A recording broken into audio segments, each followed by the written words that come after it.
விடுதலை பயணம் அதிகாரம் 39. குருக்களுக்கான உடைகள் செய்தல். நீலம் கரும் சிவப்பு சிவப்பு நிற துகிலால் செய்த மெல்லிய ஆடைகள் தூய தள திருப்பணிக்காக செய்யப்பட்டன. ஆண்டவர் மோசேக்கு அளித்த கட்டளைப்படி ஆரோனுக்காக திருவுடைகள் செய்யப்பட்டன. பொன்னையும் நீலம் கரும் சிவப்பு சிவப்பு நிற நூலையும் முறுக்கேற்றி நெய்த மெல்லிய நார்பட்டையும் பயன்படுத்தி ஏப்போதை அவர் செய்தார்.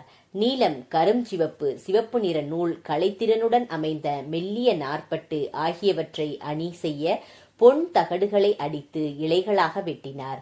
ஏப்போத்துக்கு 2 பட்டைகள் செய்து அதன் 2 பக்கத்து ஓரங்களிலும் இணைத்தார். ஏப்போதை இணைக்கும் தோள்பட்டை அதன் ஒரு பகுதியாகவும் அதை போன்றே கலை நுணுக்கத்துடன் பொன்னாலும் நீலம் கரும் சிவப்பு சிவப்பு நிற நூலாலும் முறுக்கேற்றி நெய்த மெல்லிய நார்பட்டாலும் ஆண்டவர் மோசேக்கு கட்டளையிட்டபடியே தயாரிக்க பெற்றது. 12 மணிக்கற்களுக்கு மெருகேற்றி அவற்றை பொன்னிலை பின்புறத்தில் பொதிந்தார்.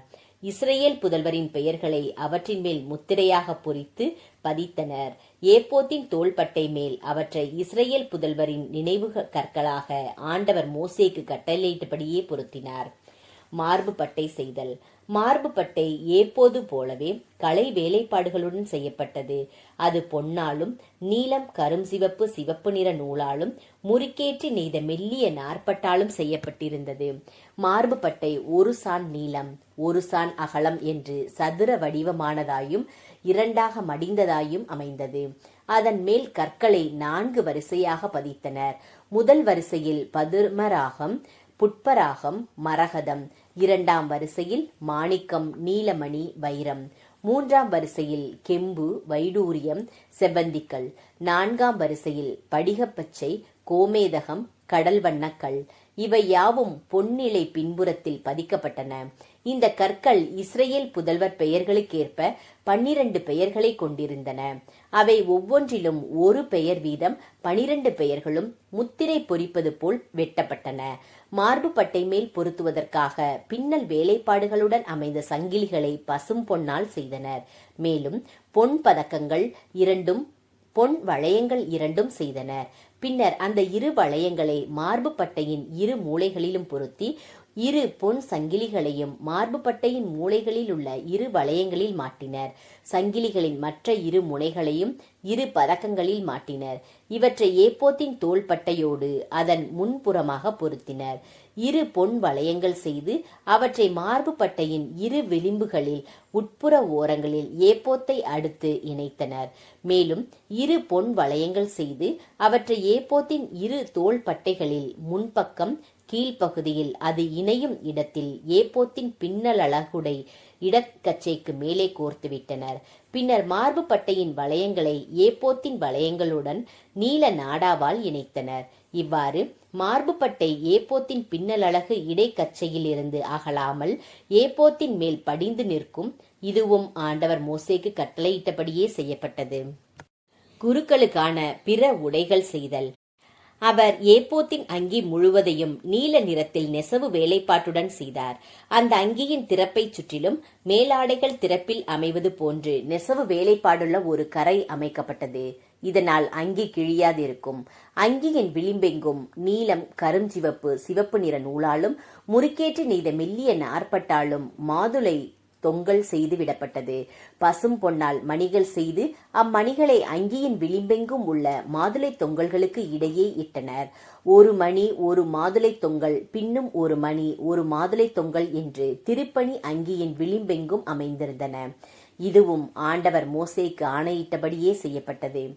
ஆரோனுக்காகவும் அவர் புதல்வருக்காகவும் மெல்லிய நார்பட்டால் உள்ளங்கி தைக்கப்பட்டது. மெல்லிய நார்பட்டால் தலைப்பாகையும் தொப்பிகளும் முறுக்கேற்று நெய்த மெல்லிய நார்பட்டால் குறுங்கால் சட்டைகளும் செய்யப்பட்டன. முறுக்கேற்று நெய்த மெல்லிய நார்பட்டாலும் நீலம் கரும் சிவப்பு சிவப்பு நிற நூலாலும் பின்னல் வேலைப்பாட்டுடன் இடைக்கச்சை செய்யப்பட்டது. இதுவும் ஆண்டவர் மோசேக்கு ஆணையிட்டபடியே செய்யப்பட்டது. புனித மணிமுடிக்கான பட்டத்தையும் பசும் பொன்னால் செய்து அதன் மேல் ஆண்டவருக்கு அர்ப்பணம் என்று முத்திரை போல் பொறித்து வைத்தனர். இது ஒரு நீல நாடாவால் தலைப்பாகையின் மேல் இணைக்கப்பட்டது. இதுவும் மோசேக்கு ஆண்டவர் கட்டளையிட்டபடியே செய்யப்பட்டது. கூடார வேலை நிறைவு பெறுதல். சந்திப்பு கூடாரத்தின் திரு உறைவிட வேலை எல்லாம் முடிவடைந்தது. ஆண்டவர் மோசேக்கு கட்டளையிட்டவாறே இஸ்ரேல் மக்கள் செய்து முடித்திருந்தனர். மோசேயிடம் கொண்டு வரப்பட்டவை திரு உறைவிட கூடாரம், அதன் அனைத்து துணைக்கலன்கள், கொக்கிகள், சட்டங்கள், குறுக்கு சட்டங்கள், தூண்கள், பாத பொருத்துகள், செந்நிறமாக பதனிடப்பட்ட செம்மறிக்கிடாய் தோல் விரிப்புகள், வெள்ளாட்டு தோல் விரிப்புகள், திரு தூயக தொங்கு திரை, உடன்படிக்கை பேழை, அதன் தண்டுகள், இரக்கத்தின் இருக்கை, மேசை, அதன் அனைத்து துணைக்கலன்கள், திரு முன்னிலை அப்பம், பசும்பொன் விளக்கு தண்டு, அதன் வரிசையாக அமைந்த அகல்கள், அதன் அனைத்து துணைக்கலன்கள், விளக்குக்கான எண்ணெய், பொன் பீடம், திருப்பொழிவு எண்ணெய், நறுமண தூபம், கூடார நுழைவாயிலின் தொங்கு திரை, வெண்கல பலிபீடம், அதன் வெண்கல வலைப்பின்னல், அதன் தண்டுகள், அதன் அனைத்து துணைக்கலன்கள், நீர்த்தொட்டி, அதன் ஆதாரம், முற்றத்தின் தொங்கு திரைகள், அதன் தூண்கள், பாத பொருத்துகள், முற்றத்தின் நுழைவாயிலுக்கான தொங்கு திரை, பூண்கள், முளைகள், சந்திப்பு கூடாரத்தின் திரு உறைவிட திருப்பணிக்கு தேவையான அனைத்து துணைக்கலன்கள், தூயகத்தில் பணிபுரிவதற்கான அழகுற பின்னப்பட்ட உடைகள், குருவாகிய ஆரோனுக்கும் அவன் புதல்வருக்கும் குருத்துவ பணி புரிவதற்கான திருவுடைகள் ஆகியவை.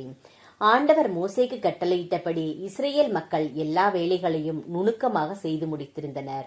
மோசே எல்லா வேலைகளையும் பார்வையிட்டார். ஆண்டவர் கட்டளையிட்டிருந்தபடியே அவை யாவும் செய்யப்பட்டிருந்தன. மோசே அவர்களுக்கு ஆசி வழங்கினார்.